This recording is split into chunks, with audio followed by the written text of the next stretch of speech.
So, good day, everyone. This is part of the introduction to practical research too. So, this topic will all be about what research is, like what type of research are you going to expect in this subject. So, the first question is, what is research? What ideas come to your mind when you hear this word? So, research is a systematic investigation. Oh my goodness. Is a systematic investigation into the study of materials and sources in order to establish facts and reach a new conclusion. So take note on the word systematic investigation. So it is a system. Okay, na siya i-follow ng mga rules. It's a type of investigation so that have we can introduce new bodies of knowledge sa world. So usa na siya ka sistema. So, like, to go through that, like, it's not really something na pwede mo na siya madali-dali because mana siya, there's a system to be followed. So, kani nga type of system is that, this is kanang the typical nga research nga process. So, the first step is to develop a research question. So, in order to develop a research question, you have to there is a series of processes sa ana dapita which I will explain in a separate na video. And then next you gather data about the problem. That's how you're going to establish the background based on existing na mga knowledge or literature na nadaan sa repositories and other na mga sources. And then thirdly, from that kanang research question, you construct a research hypothesis. So kindly review what hypothesis is. I don't think it is a new word for you. So hypothesis is something that you've already learned from junior high school or expected to learn. And then fourthly, you test the null hypothesis. You present um what you mean by testing the null hypothesis is that mo gather na kag data for your research. And then after gathering the data for your research, you analyze it, you present it, and then you interpret whatever it is nga nakuha ninyo from your data gathering. And then next you draw a conclusion from your sa inyong data na i-analyze. And then you communicate these results. So, expect nga by this time, usually, when you communicate your results, na other people nga expected to critique your work. What do I mean by that? Like, na ay mo assess kung worthy ba nga sakto ba ang process nga imuhang gi-follow. Wala ba yung mga loopholes sa imuhang study. So, mana siya, like there are people that it's called a peer review rather.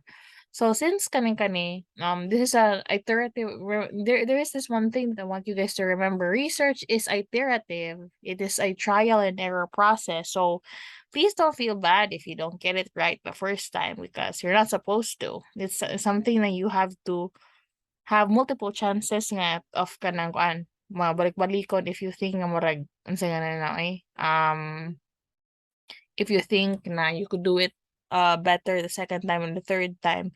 Pero of course, like there are some mistakes nga dapat nga sayang sa kung balik-balikon na kayo. So it's a yeah, naran na sa nimo because as researchers, the materials are new, the resources are new in this subject. So, depende rin sa kung saan niyo pag-mix ay sa inyong pagkanang. So anyway, in research, there are usually two types of research. So we have the qualitative research. From the word quality, I think nakuha na ninyo from your PR1, from practical research 1. And then quantitative research or from the word quantity. So this is the type of research that we are going to deal with in this subject. Okay? The data that we are going to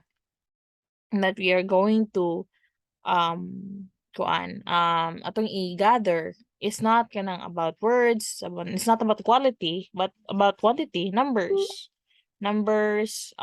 values, numbers, values, kanang levels, like anything that would associate with the word nga quantity. Okay? So, kuan basta numero, we're going to express everything in numbers as much as possible. So currently in this kind of quantitative research designs usually come in many forms. So we have the descriptive research, correlational research, causal comparative, quasi-experimental, and experimental na research. So all of these nga kanang mga different types of research designs. Okay, we call them research designs kay kuan siya more siya mo span from observational to experimental. So na yung pinaka nasa pinaka left nga end ang observational na type of quantitative nga research. So, and yeah, ang nasa pinaka-right ang experimental. So, what do I mean by this? Observational nga research is something nga like ang independent variable nyo, which I will explain later what it is by the way. Murag ka na kuan, wala kay manipulate kaayo nga variables ana. Whereas when it comes to, or wala jud at all. Like you just kana kuan, you just kanang nagkuha lang kag data from an existing na kanang kuan existing na environment nga that is already happening. Igo ra ka kanang kuan nag-collect og data. Whereas kung experimental, what you have in an experiment is that some of those variables or kanang mga factors are controlled in order to to see if naabag yung relationship or any na kanang kuan na maka-cause bag something ang usa ka kung kuan ba sound ba gyud ang iyahang effect kintahay or sound ba ang relationship between two nga variables. So okay, I've already started with variables. So what are variables? So in research, especially in quantitative research, the focus is between the independent variables and the dependent na variables. So, ang independent variables, these are the perceived cause sa usa ka phenomenon, and the dependent variables, so from the word dependent, okay? Mo depende siya sa independent na variable. So, these dependent variables are the perceived effect of the phenomenon. I mean, when I mean to say nga ka perceived is that mo na ang i-frame niya nga cause and effect sa usa ka na-observe ninyo. Okay, sige. Let's kanang try to do this. Let's try to move forward. So, kani siya, when it comes to independent nga variables, ang controlled it's for independent for experimental research studies kay usually kani sila ang gi-control or manipulate. Okay? Murag nasa usa ka setup ba wherein ang ubang ang mga factors ninyo kay kanang kuan gina-control mismo sa researcher, okay? And yeah, secondly, if kanang kuan ba siya og if observe nga na kuan observational study pa siya observe, of course gi-observe ra ang independent na variables. But one thing for sure nga constant about the dependent na variables is that igo ra siya gi-measure and gi-observe. Okay? Well, kana we use the term measure because like na kay metric system na gigamit. So it's either nga murag na jud kay makuha jud nimo nga data as I said earlier kay quantitative research man ni quantities ang types of data nga atong makuha. Okay, ang atong ma-process in this type of research. So it deals with the question how much or how often or anything nga more but any question nga ang mo reflect niya ang answer niya is in numbers, so measured. So you have to have instruments in order to measure them, the types of instruments nga that could measure length kintahay or pressure or weight nga na siya. So let's say for example we have this example. So this is an example of an experimental kintahay nga research. You're trying to test a new prototype farming technique on corn crops. So pasabot ana kanang kuan na kay in a typical nga farm naa sila naandan nga technique, okay? Pero ikaw ganahan ka nga mo try o kanang nabasa nimo somewhere based on literature nga there is a new prototype nga farming technique. So gagamagawa ka on your own unya you wanted to try it on corn crops. So unsa man nimo? So you have kintahay these duha ka setups, the prototype and then the default. So kana. So kintahay man ni si prototype and Ang bikas nga setup would be the default. Okay. So all of these kaning mga these things kanang naa diri sa left side, the farming technique, the sunlight, fertilizer, seed quality, and water. 'Di ba all of them contribute to how these crops are going to turn out, 'di ba? Kaya of course kani siya usa ni ka factor ni sunlight, usa ni ka factor ni fertilizer, seed quality, and water. But the thing is, it will all contribute to the growth characteristics niya, which could be either the height, the crop yield, and the harvest quantity. Take note nga, kani sila, sinama ni ang effect, di ba? This is the measured yung effect. So, kani siya ang key measure. That's why it needs to be in terms of numbers. So, expressed in terms of numbers nga with with units. So, ang height, of course, kintahay mo, kung follow mo SI, kay meters na siya, kung crop yield is in kilogram, harvest quantity, it's in quantities. So, numbers of number of kanang corn nga na harvest, kana so on and so forth.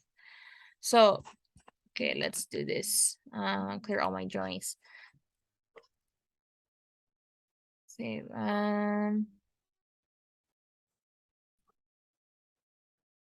Okay, sige. So, let's say kani. So these are called the determining factors, all of these things. So, some farming techniques, sunlight, fertilizer, seed quality, and water. Pero, what we want is that kanang kuan man, unsa gani na gani dito sa taas, we want to test if the new prototype farming technique and we want to test that new prototype farming technique on corn crops. So, kani ra gyud ang atuang focus. Specifically, if like how does this kani nga part kanang fair when compared with the default. So everything nga murag kanang kaning si sunlight, fertilizer, seed quality, and water, dapat ni siya more remain constant. Pareha sila dapat og kanang settings on both nimo nga setups, which is ang kung asa nag-different. And these things kay mao ni ang what we call the independent variable, because this is kanang what we perceive to be kanang the cause for the differences sa growth characteristics, which we call the dependent variables.